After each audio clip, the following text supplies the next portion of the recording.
오늘 같이 읽은 말씀으로 나눌 말씀의 제목은 아름다운 소식이 있는 날입니다.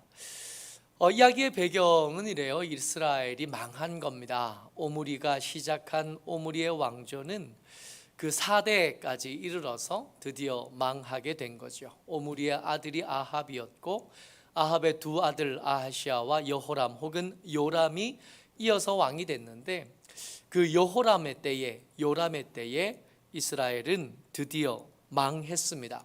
아람이 쳐들어왔고 쳐들어온 아람이 이스라엘을 사마리아를 둘러싸서 포위하고 있습니다. 그 안에 상황을 요약해 주는데 그 안에 상황이 이랬답니다. 열왕기하 6장 25절 말씀입니다. 같이 읽죠. 시작. 아람 사람이 사마리아를 애워싸므로 성중이 크게 줄여서 나귀 머리 하나에 은 80세겔이요 비둘기똥 4분의 1갑에 은 5세겔이라 하니. 후에 이야기들을 더 읽어보면 이 이스라엘의 7년간의 기근 흉년이 있었고요. 아마 그 사이에 있었던 일이 아닐까 생각을 합니다. 이야기가 겹쳐서 등장하고 전후가 바뀌어서 등장하는 예가 많아서 이게 짐작하게 되는 이야기가 그래요. 7년의 흉년이 있었고 그 흉년 중에 약해질 대로 약해진 이스라엘을 아람이 쳐들어와서 사마리아를 사이에 두고 포위하고 있는 중에 그 안에 사정이 어땠냐 하면 기근과 전쟁에서 패망한 것이 겹쳤더니 그 안에 물가가 치솟았는데 얼마나 치솟았냐 하면 나귀 머리 하나에 80세겔 했다는 겁니다. 이게 은 한 세겔이 얼마나 되느냐는 구체적으로 알기는 힘들지만 신약 성경의 기준으로 봤을 때 4일치 임금 정도로 계산하면 된대요. 그러니까 나귀 머리 하나, 일단 먼저 나귀는 이스라엘 백성들은 먹을 수 없는 부정한 짐승입니다. 근데 굶어 죽게 생겼는데 그 부정한 것, 믿음 없는 사람들이 부정한 것, 정한 것 가릴 새는 없었을 테고 다 뜯어먹고 남은 나귀 머리, 나귀 대가리 하나를 살래도 은 80세겔이 있어야 된대요. 하루 은 한 세겔이 4일치 임금이니까 482 32 그러면 320일치 임금쯤 되는 겁니다. 비싼 거죠. 은은 구할 수 있어도 식량은 구할 수 없는 곳, 그게 사마리아가 되어진 겁니다. 한 나라의 수도인데 그 나라 안에서 비둘기똥이요.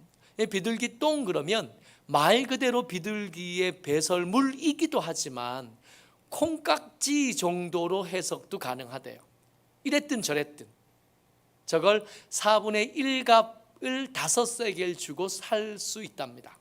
살 수 있다는 얘기가 아니라 못 산다는 얘기예요. 5세겔이면 한 세겔이 4일치 임금이니까 20일치 임금을 주면 비둘기똥 4분의 1갑을 얻을 수 있는, 그러니까 은은 구할 수 있는데 돈이라고 생겨 먹은 것들은 구할 수 있는데 그 돈으로 양식을 살 수는 없는 곳이 사마리아, 망한 거죠. 나중에 이 요람 왕과 그 신하가 나누는 대화를 보면 이런 대화가 등장을 해요. 사마리아 안에 말 5마리가 남았습니다. 이게 패망한 이스라엘이 가진 전부입니다 라고 말을 해요. 그야말로 망한 것. 근데 이런 이야기를 배경으로 오늘 우리가 나누고 싶은 이야기가 아름다운 소식이 있는 날인 거예요. 나라는 완전히 망했는데 그 망해가는 나라를 하나님께서 망하지 않도록 마지막에 붙잡아 주신 겁니다. 오늘 우리가 읽은 본문에 나병 환자 4사람이 이 성문에 앉아 있어요. 성문 어귀에 있어요. 나병이 걸렸으니까 진 중에서 쫓겨났을 테고 성 밖에 머물렀어야 되는데 성 밖에는 지금 아람 군대가 쳐들어왔으니까 성 안으로 들어가야 되는데 나병 환자니까 성 안으로 들어가지는 못하고 나가지도 못하고 성문 어귀에 깃들어 있다가 생각한 겁니다. 우리가 여기서 있으니 죽는다. 안으로 들어가 봐야 맹 죽는다. 차라리 아람 진영에 한번 가보자. 그들에게 항복하고 그들이 살려주면 살고 그들이 죽이면 죽자 그러고 아람 군대의 진영으로 가는 중인 겁니다. 그렇게 가다가 하나님께서 그들의 발자국 소리로 하나님의 특별한 일을 이루어 내신 거예요. 4명의 나병 환자가 아람 진영을 향해서 걸어가는데 그 걸어가는 소리가 들릴 때 아람 사람들, 아람의 군대가 그 발자국 소리를 어떻게 들었냐 하면 7장 6절 말씀이에요. 같이 읽어보지요. 같이 읽어요. 시작. 이는 주께서 아람 군대로 병거 소리와 말 소리와 큰 군대의 소리를 듣게 하셨으므로 아람 사람이 서로 말하기를 이스라엘 왕이 우리를 치려하여 헷 사람의 왕들과 애굽 왕들에게 값을 주고 그들을 우리에게 오게 하였다 하고 도망갔다는 겁니다. 어떻게 그런 일이 가능합니까? 어떻게 그런 일들이 일어납니까? 이런 질문은 의미가 없어요. 이 당대의 왕이었던 여호람은 이런 일이 처음 경험하는 것도 아닙니다. 아람과의 전쟁 때에 물이 없어서 목말라, 전쟁도 시작하기 전에 목말라 죽을 뻔한 위기를 갑자기 골짜기에서 물이 이렇게 고여 왔잖아요. 그 물을 마시고 죽지 않고 살았는데 아람의 진영에서 그 고여 있는 물을 이렇게 보니까 아침에 해 뜰 때에 그 해에 비친 그 물이 마치 피가 고여 있는 것처럼 보였대요. 생각하기를 저것들이 연합할 수 없는 나라인데 연합한 겁니다. 북이스라엘과 남유다와 에돔이 연합해서 군대를 이루어서 닥쳐왔는데 생각하기를 아마 밤새 지들끼리 싸우다가 다 죽었나 보다. 그래서 그들이 흘린 피가 저렇게 고였나 보다. 그렇다면 우리가 가서 그들의 무기나 그들의 식량만 가지고 오면 되겠네 하고 갔다가 그게 착각이었잖아요. 그때는 눈으로 보이는 게 착각이었다면 이번에는 무슨 일이 일어났냐 하면 귀에 들리는 게 착각으로 일어난 겁니다. 하나님은 이렇게도 일하실 수 있는 분이신 거예요. 4명의 발소리가 들렸는데 어떻게 들렸냐 하면 우리가 사마리아를 포위하고 있는 이 군대보다 훨씬 더 많은, 심지어 싸우겠다는 시도조차도 의미가 없을 만큼 압도적인 차이가 있는 군대의 소리로 들린 겁니다. 어떻게 그런 일이 일어나냐고요? 여러분, 성경을 읽어가면서 이해가 되지 않는 부분이 어디 한두 분이 아니었잖아요. 여호람 왕은 이해할 수 없는 승리를 한 번, 두 번 경험한 사람이 아닙니다. 때때마다 엘리사가 저기에 가면 매복이 있습니다. 아람 군대가 저기로 쳐들어올 겁니다. 때때마다 가르쳐줘서 때때마다 이길 수 없는 전쟁과 전투를 이겨왔던 사람, 한두 번이 아니에요. 아람의 왕 벤하닷이 이게 이해가 안 되는 거예요. 왜 우리가 계속 지냐? 왜 우리가 뜻하는 바를 계속 이루지 못하냐? 엘리사 때문입니다. 첩자가 있어서 그런 것도 아니고 군사력이 모자라서 그런 것도 아니고 하나님의 사람 선지자 엘리사 때문에 안 되는 겁니다. 이런 일을 상식처럼 경험했던 시대가 믿음 없는 왕 여호람 시대, 요람 시대였던 겁니다. 그런 일이 또 한 번 벌어진 거예요. 하나님께서 이렇게 승리를 만들어내시고 이렇게 아름다운 소식이 있는 날을 만들어내고 계실 때 믿음 없는 왕 요람 혹은 여호람은 뭐 하고 있냐 하면 이 비참하게 된 그 사마리아 성에서 어떻게 하면 이 책임을 벗을 수 있을까만 고민해요. 하나님께서 일하시는 것을 여러 번 본 사람이라 하나님 도와달라고 할 법도 한데 요람은 그런 사람 아니었던 거. 엘리사를 찾아가서 이 위기를 어떻게 하면 넘을 수 있겠습니까 하고 물어볼 법도 한데 이 여호람은 그런 사람이 아니었던 거예요. 이 여호람이 다스리던 이 사마리아가 그 안에서 이게 먹을 걸 구할 수 없는 나라 도시가 됐다 그랬잖아요. 그러다 보니까 이 아이 엄마들이 둘이 서로 이야기하는 거예요. 오늘은 네 아들 잡아먹자, 삶아먹고 내일은 내 아들 삶아먹자. 이 이상한 여자들이 그럼 그러자 그러고는 오늘 내 아들 삶아 먹고 내일 그 집 아들 삶아 먹으려고 하는데 이를 찾을 수가 없는 거예요. 그러니까 먼저 자기 아들을 삶아 먹었던 그 여자가 앉아서 웁니다. 앉아서 우는 자리에 이 여호람 왕이 등장하는 그 부분입니다. 6장 30절 말씀이요, 31절까지 같이 읽습니다. 시작. 왕이 그 여인의 말을 듣고 자기 옷을 찢으니라. 그가 성 위로 지나갈 때에 백성이 본즉 그의 속살에 굵은 배를 입었더라. 왕이 이르되 사밧의 아들 엘리사의 머리가 오늘 그의 몸에 붙어 있으면 하나님이 내게 벌 위에 벌을 내리실지로다 하니라. 이게 무슨 뜻이냐 하면, 언뜻 보면 이 비참한 상황이 된 것을 베옷을 입고 있는 왕이 하나님의 은혜를 구하는 것처럼 보이고 하나님의 도우심을 구하는 것처럼 보이고 자기의 잘못을 회개하는 것처럼 보이려고 쇼를 하는 중입니다. 이걸 어떻게 아냐 하면 그 여인들의 말, 새끼들을 잡아먹은, 그리고 약속대로 그 이웃집 아이를 먹지 못한 이 여자가 억울해서 울고 있는 자리에 어디예요? 성 위로 지나갈 때 백성들이 다 보는 데서 그 소식을 듣고 그 소식을 들을 때 옷을 찢었는데 그 옷 안에 뭐가 있냐면 굵은 베옷이 있는 거예요. 이 상황을 자기가 얼마나 슬퍼하고 있는지, 이 상황을 자기가 얼마나 고통스러워하고 있는지, 이 상황에 대해서 내가 얼마나 슬퍼하고 아파하고 있는지 백성들이 보는 데서 그렇게 하는 거예요. 그렇게 하고 난 다음에 사람들의 시선이 모이고 난 다음에 뭐라 그러냐면 엘리사 때문입니다. 오늘 엘리사가 살아있다면, 오늘이 지나가도 만약 엘리사가 살아있다면 하나님께서 내게 벌 위에 벌을 내리셔도 괜찮다. 무슨 얘기냐 하면 이 일은 내 책임이 아니다. 이건 누구 책임이에요? 그동안 나라를 지켜오던 엘리사 책임. 이번에도 미리 알려줬으면 일이 이런 지경까지 안 이르렀을 거예요.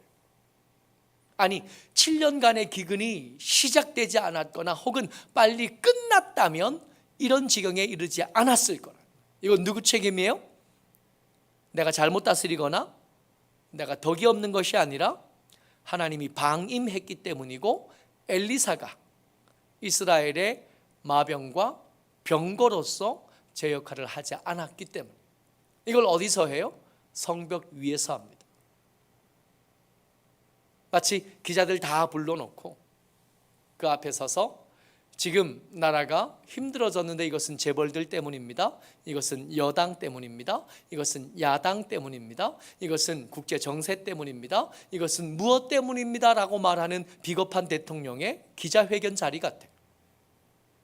이 왕 여호람이 하나님께서 아름다운 소식을 준비하고 계실 때 그 책임을 면하기 위해서 잔머리를 굴리고 있는 중입니다. 말 5마리 남은 왕이에요.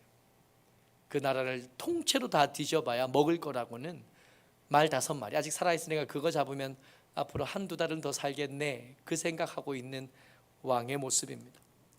아름다운 소식이 있는 날인데 이때 이 지경을 짐작하게 하는 한 가지 더 장면이 있어요.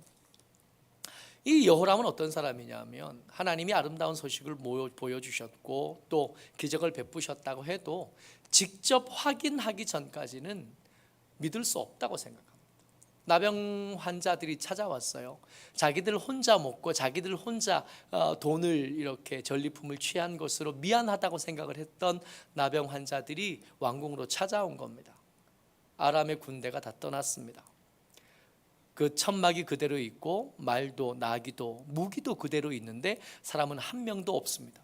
우리가 아람 군대의 진영의 끝까지 가봤는데 사람을 한 사람도 만난 적이 없습니다. 그랬더니 이 여호람 왕이 뭐라 그러냐면 믿을 수 없다.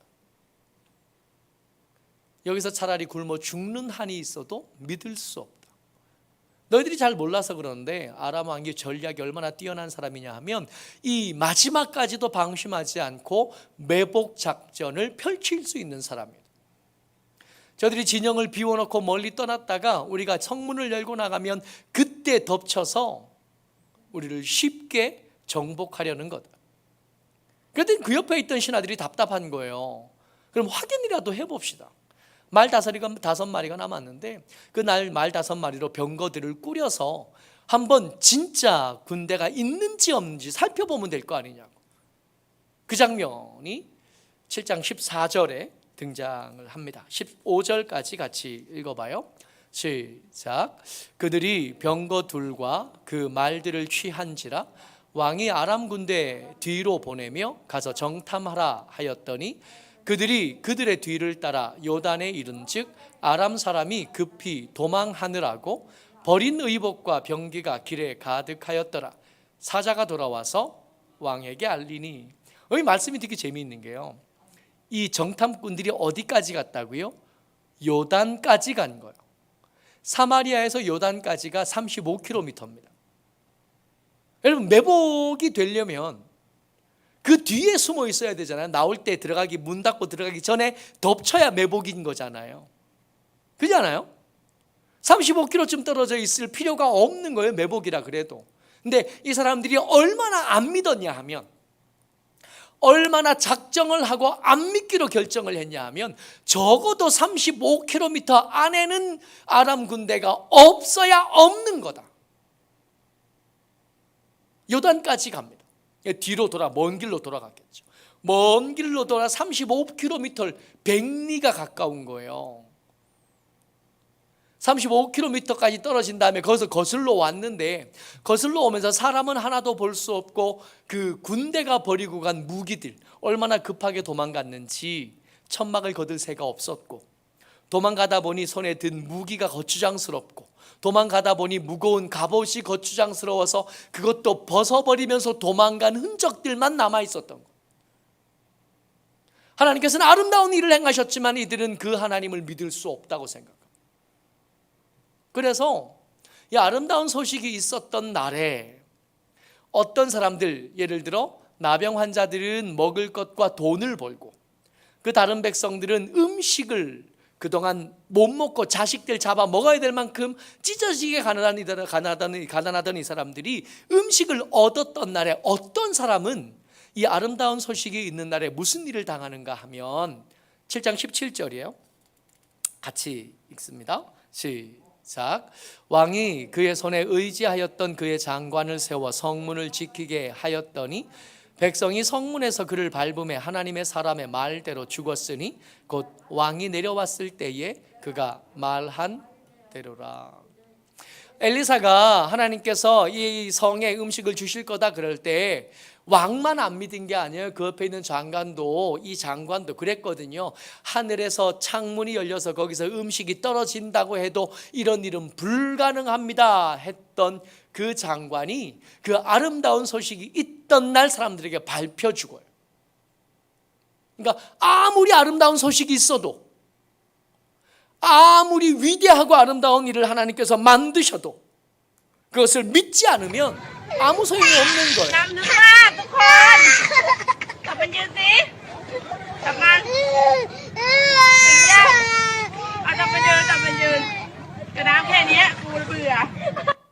무슨 소용이 있어요? 한 번 더 보실래요?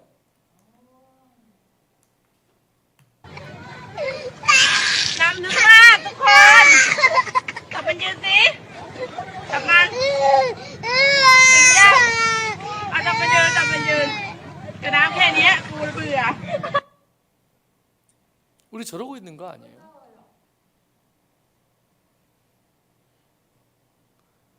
믿음이 없으면 준비하신 하나님의 소식이 아무리 아름다워도, 그 소식이 아무리 위대해도, 그 소식이 이제까지 있었던 모든 상황을 한 번에 뒤집어 엎을 만한 역전이어도 아무 소용이 없는 거예요.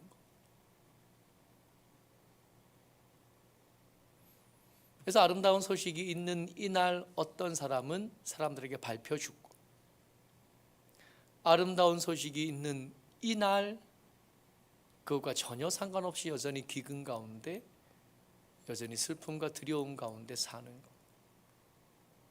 우리가 노래할 때는 믿음이 이깁니다 하고 노래하지만 그 이기는 믿음이 우리에게 없는 게 진짜 문제예요. 가난함이 문제가 아니에요. 안 믿어드리는 거예요.